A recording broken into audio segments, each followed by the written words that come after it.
At syempre, maraming salamat sa lahat ng sumusuporta sa ating liga. At syempre, big thanks to our major sponsor, Streetlight Siren Resort, para may sa katuparan ng ating event ngayong araw na to. At Lasing na kami. syempre, maraming salamat din sa Prangetto Bar and Restaurant para sa ating place. At ngayong gabi, ang laban natin, Jumbagsek versus J-Back. So ngayon, sa kaliwa ko, magpakilala ka, J-Back.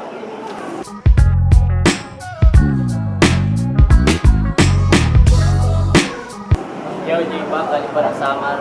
Shoutout sa 05 Body League para rap line si Patrick. At saka naman naman, Jumbagsek, magpakilala ka.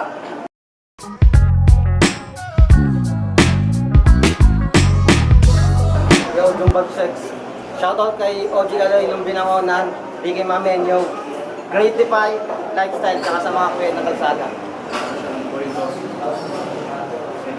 So ngayon, nanalo sa coin toss si Jumbagsek. Pinili niyang mauna si J-Back. 1 minuto lang dapat.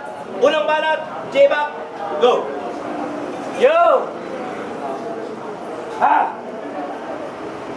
Jumbag, tara, samahan mo ko maglayag. Huwag na, kasi mukha kang bayag. Gang! Hey! Boss, pasensya na kung di ako nakapaganda kasi galing pa ako ng rap lines. Oo, 2 bate tinanggap. Yung isa matado, yung isa kanto ay nagmukha na nga niya kung lasengyo na tinapat sa mga badyay. Ulol, parang silang ito ng ahon, pinatay ko na yung fruit, sunod ka na insight. Ha? Magtropa yan sila ni Day kasi sip-sip tong si Dagol. Nagmistula to na aso na walang kagat, puro tahol. Pero pera lang din yung dahilan para magkagasolina tong nagahabol. In short, kailangan niya ng boss para magkaroon siya ng gasol. Woo! O nagpakatuto sa buho, si aso na mababang klase. Kaso alam ko din yung gusto mong mangyari. Na kaya pinili mo na lang magpakaaso para makadikit ka rin sa husky. Kaya yung pibos nila sa liga, nakaisip ng idea mga brother. Na kaya kinuha yung 2 aso na matatalas, na matutulis yung ngipin para meron din siyang pangil sa pangil.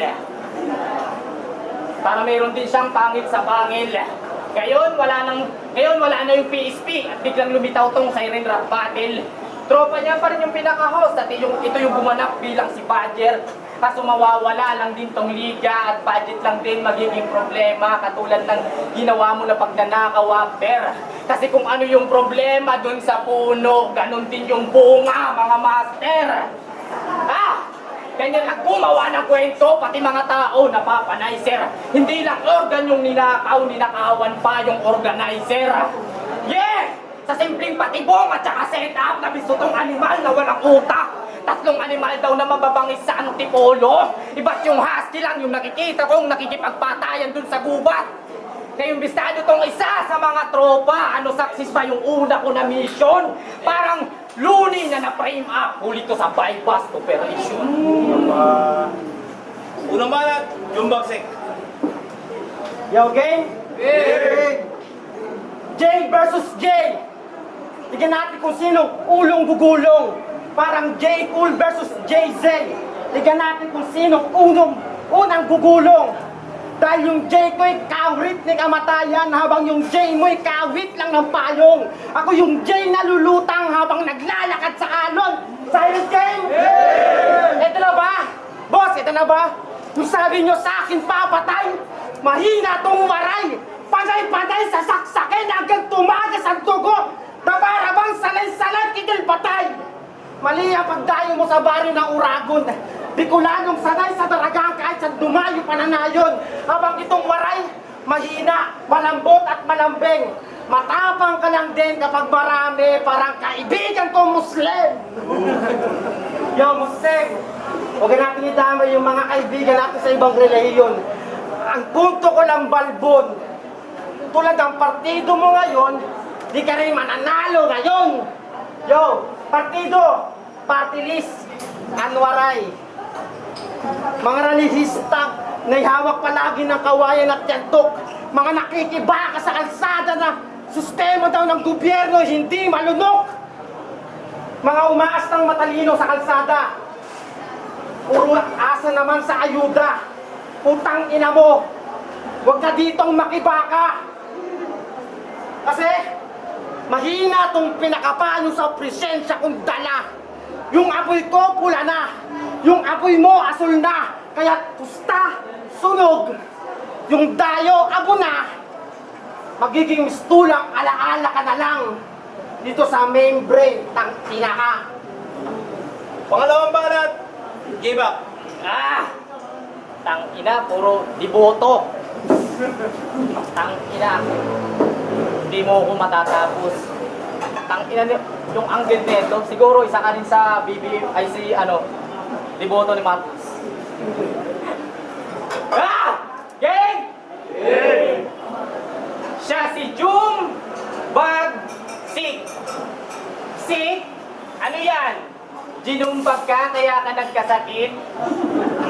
Ba't kasi Jung Bagsik, hindi ka ba nag-iisip? Ang inang pangalan yan, tinugma na lang talaga sa biojesic. Jung Bagsik? Ang inang pangalan yan na makatikas. Mukha kang badang na nakatsinelas, tsaka mukha kang badang na nakatsinelas, tsaka bading na OG Diaz. Sikat daw siya sa media, hindi ka nga makabili ng medyas. Siguro tito mo si Ronnie Ricketts at siguro tito mo si Ronnie Ricketts at pinsan mo si Rene Requestas. Mukha ka pang Mike Enriquez na walang 24 oras. First time niyang makasibak ng pusi, sinuhutan kagad ng posas. Mukha ka pang boulevard na walang rohas. Itex na walang hugas. Pinalabas niyang patay yung papa niya para makapangpuraot siya sa Gcash. Amoy putok ka na yung bags kahit napakalayo pa ng Christmas. Yung luga mo sa tenga, lagyan mo ng airwax. Hindi yung tinatabunan mo ng airpads. Yung balat pa kulay choco, yung tinitimpla gatas na Bear Brand. Gusto ng lolo niya umulan ng masina yun, pinaulanan ng machine gun. Pangalawang banat, Kupal! Halos isang dekada ka na sa battle rap pero ba't tinapat ka lang sa newbie? Parang veteranong nilaban sa rookie. Alam kong mamaliitin lang ako nitong walang utak pero mag-isip ka ng mabuti. Tandaan mong naging rookie lang din si Mot bago talunin yung batas na legendary. Yeah! Di ka na namin kailangan sa battle rap, magpakamatay ka na lang kung pwede. Lumubog na karera mo, wag mo lang piliting umabante. Boss, maraming mga halimaw dyan pero ba't tinapat mo lang ako sa peste? Di na namin kailangan ng palutang-lutang na plastic sa underground. Isa-isa nang lumilitaw mga diamante. pangalawang banat, Jung Bagsik. Yo! Kakamustahin ko lang ulit si Mr. Generic Punchline. Napaka-okay mo mag-rap para kang sidekick sa #1 crunch time. Tangina mo, sigaw ka pa ng sigaw ng mga baon mong walkline. O sige, ito rap line na magbibigay sa'yo ng guideline na matuto kang sumabay kapag naglikot ng aking high mind. Dahil hanggang clutch time, makakatingin ka sa akin ang hotline. Hindi kita titigilan kahit naghagis ng tiwala mula sa iyong sideline. Kahit tumawag ka pa sa hotline, wala ka pa rin takas, matuto ka na lang sumaludo kapag tinaas ko na ang aking hand sign. Dahil mula sa 3 milyon to, yung stage, ginagawa kong haunted ground tol. Lahat ng tupang ipapastol nyo, kakainin sa tuwing ikay nagpapastol. Itong J-Bactol, paglimistulang likido at diretso sa tiyan. Pagkatapos tunawin after nun, itatay ka na lang. Itatay ka na lang. At ito pa, nagpo-flow siya. Flowing. Yung flow niya, saan na napupunta. Mahina yung daloy kaya walang sakunang nadadala. Hoy J-Bac, magtigil ka. Di mo ako matatangay, leche ka! Pag ako nag-blow shockwave, putang ina, tsunami pa! Tapos rhyme scheme. Usapang rhyme scheme. Ang paalala ko ng tabi. Huwag ka nang magpipilit kasi. Pag ikaw nag-rhyme scheme, para kang tae, para kang batang nagtatae. Di ka dapat magpuyatan. Kaya dinura ko yung kape. Nung malaman kong ikaw makakalaban, sana nag-rides na lang kami! Ano mo? Nag-rise na lang kami. Ikaw na. Puro tae. Tangina mo, puro tae ka lang. Kamukha mo si Badang. Tangina mo. Hot rhymes. Tangina yung mukhang yung hanap mo. Hot rice. Tangina yung muna. Yo, gang! Tangina. Siya si Rowel. Rowel? Hindi mo pa sinulit ang gagago! Nahiya ka pa sa Rowel, di mo pa ginawang Ruelio! Tanginang pangalan yan, Rowel! Tangina, napakabagsik! Tangina! Baka si bagsik, gago! Tanginang yan! Talino lang makaisip ng pangalan mo eh, no? Napakatindi! Kamusta na daw si Erning? Sabi ni Terdy. Tanginang pangalan yan. Ruel. Tanong lang, kaano-ano mo si Jonel? Napakagrabe. Pag naiisip ko yung pangalan mo, naaalala ko si Grabe ba? Tsaka si, paano mo nasabi? Boss, ba't ito yung binigay mo? Walang panalo sa akin to, kahit magdurugan pa ng pungo. Mas may chance pa siguro yung King Martri, yung hari daw sa pulo. Asan si Martri? King ka ba? Ulol, hindi ka king, king ina mo ka.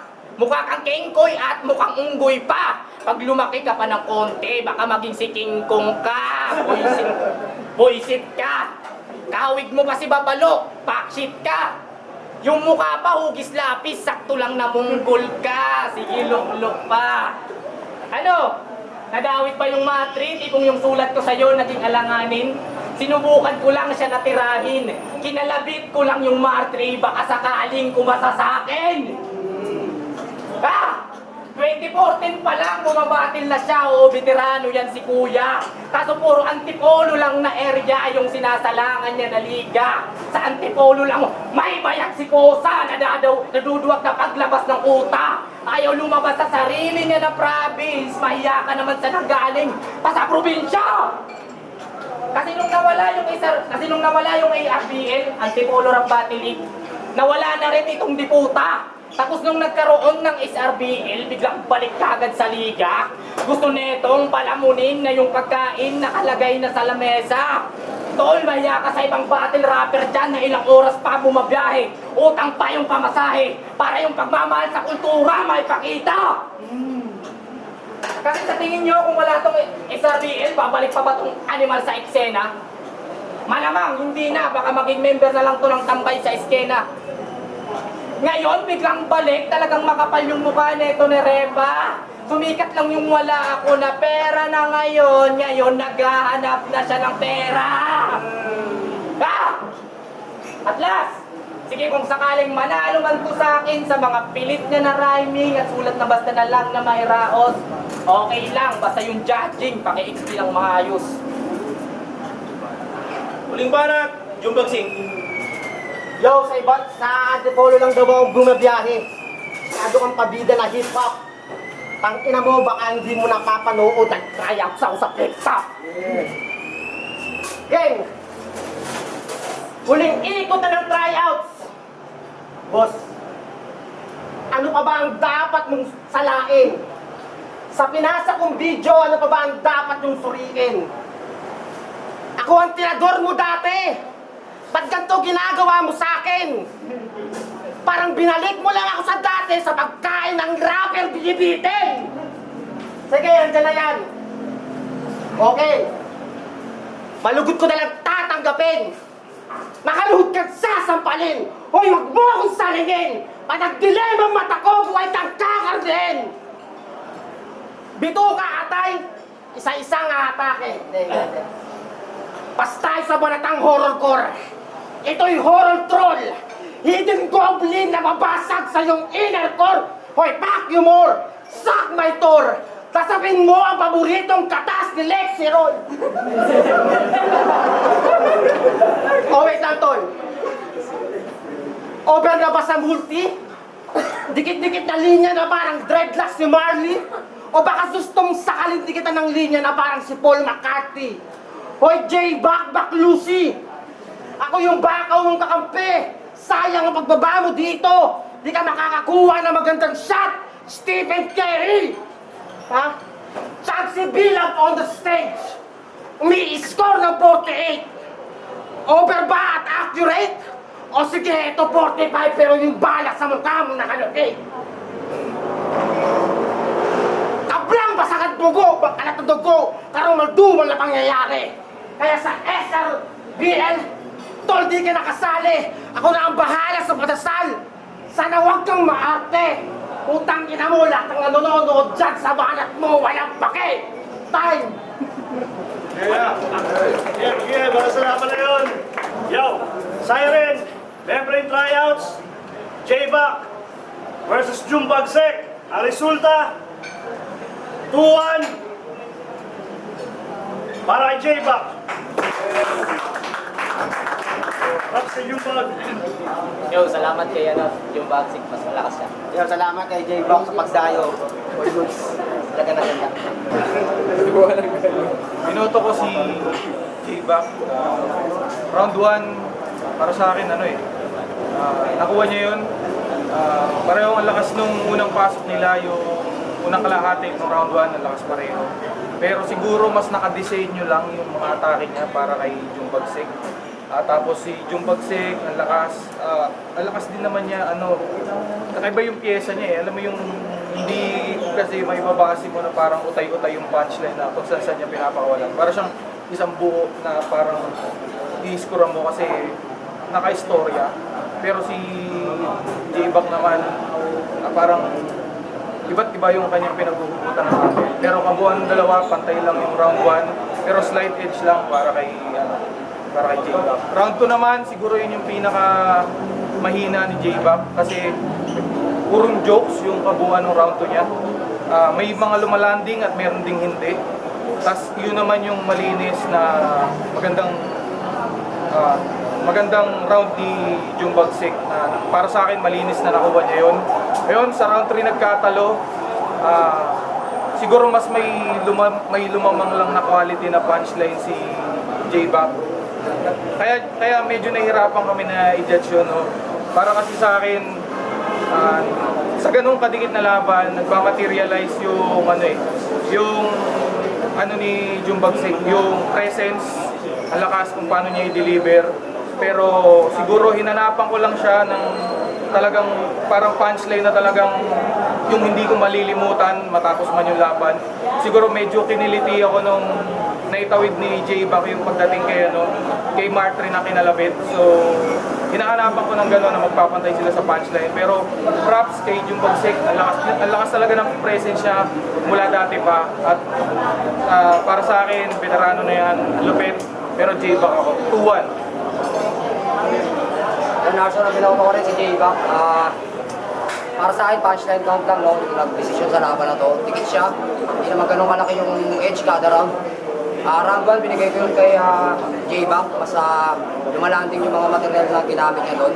Mas naging effective siya. Round 2, pinakamalakas na round yung Bagsik sa lahat. Round 2. At piling ko pinakalaylay na round din ni J-Back yun. Yung mga jokes niya na yung iba hindi gano'n tumatawa. Tapos round 3, decision round siya. Para sa akin, mas pang-batid yung format ng sulat ni J-Back.